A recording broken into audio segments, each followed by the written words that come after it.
Hi friends, this is Press. Let's press check the Hunt Group MHX 12 gauge shotgun.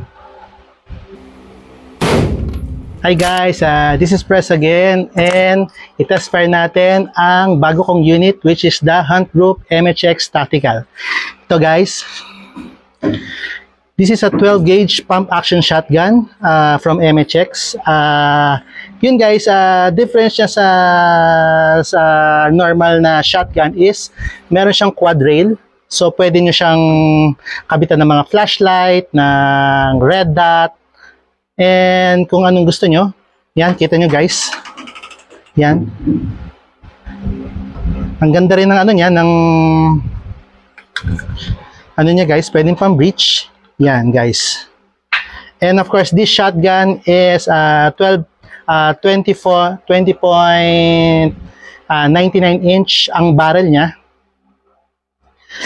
Yan, and 4+1 ang ano niya, ang capacity. So guys, itong dinala ko dito ngayon, yun nga, nasa foldable buttstock siya. Yan guys. Pero yung package nito, meron siyang pistolized grip. So hindi ko lang nadala. Yan guys. Ganda niya for home defense, and isa must sa bahay nyo.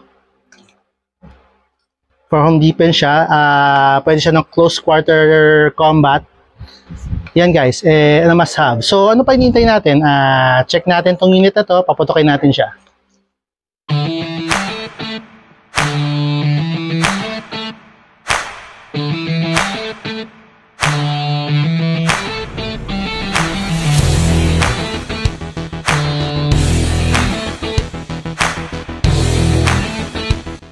Firing!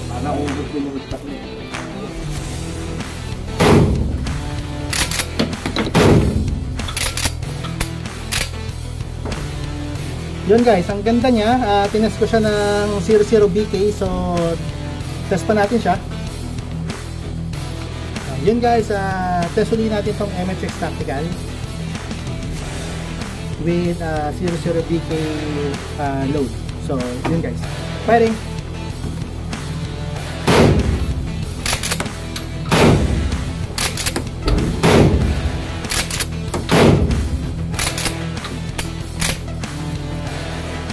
Guys, ang lupit niya. So, ang ganda niya. Ang ganda ng recoil niya. Typical 12 gauge shotgun. Pinagkaiba lang. Ganda. May quad rail siya. Yan guys. Pwede mo siyang lagyan ng mga ano dito. Red dot, optic, scope, flashlight, laser. Kung ano man trip nyo. So yan guys. Ang ganda niya. Very compact siya. Ang ganda rin niya. Yan. Pwede rin siyang pistolize na ganito kung trip mo siya maputukin na ganito. So guys, maputukin natin siya ng ano naman siya, nakatupi naman siya. Yun guys, maputukin naman natin siya ng ganitong configuration. Firing!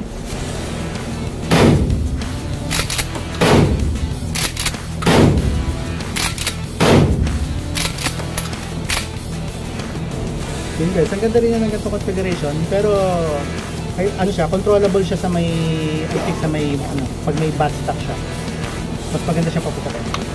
Pero either way, maganda siyang ano, for home defense. So yun guys, if trip nyo talaga na ganitong mga excitement na malalakas ang recoil, marirecommend ko to sa inyo.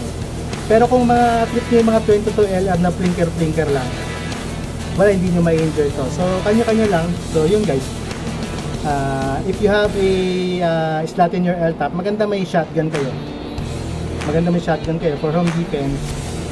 And of course, sa close quarter combat, maganda to. So yun lang guys, this is Press checking MH Tactical Shotgun. Yun guys, sana nag-enjoy kayo sa pagsama sa akin sa range. And of course, sana may makonsider kayo na, or kung nagbabala kayo, may makonsider kayo sa mga barrel na pinakita natin.